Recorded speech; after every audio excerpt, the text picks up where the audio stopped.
Despite, in spite of. Despite and in spite of are prepositions. Despite and in spite of introduce a phrase that shows a situation that contrasts with the result in the main clause.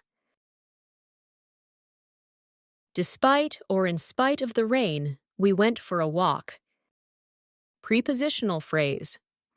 Despite the rain or in spite of the rain shows the situation.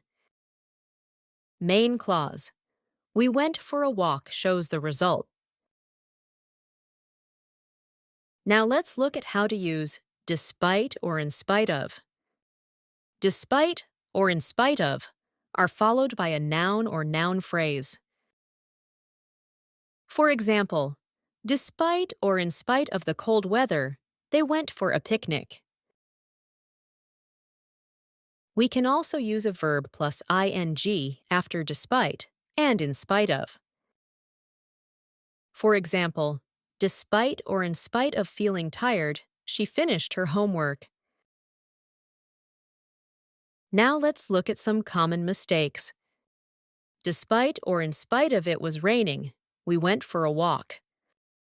This is incorrect because despite and in spite of cannot be followed directly by a full clause.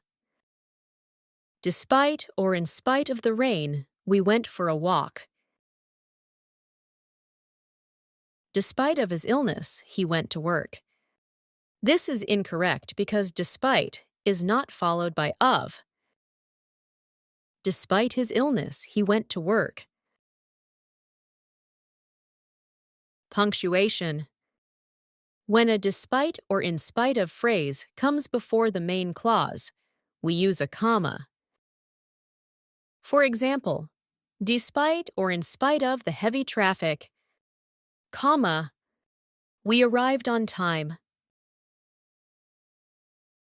When a despite or in spite of phrase comes after the main clause, do not use a comma. For example, we arrived on time despite or in spite of the heavy traffic.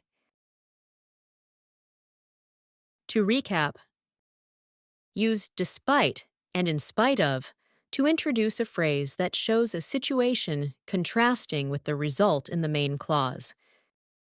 Despite and in spite of must be followed by a noun, noun phrase, or verb plus ing. Do not follow despite or in spite of directly with a full clause. Do not add of after despite. Use a comma after the despite or in spite of phrase when it comes before the main clause. Bonus tip. Despite or in spite of the fact that. Use despite or in spite of the fact that to introduce a full clause showing a situation that contrasts with the result in the main clause. Despite or in spite of the fact that he didn't study, he passed the exam.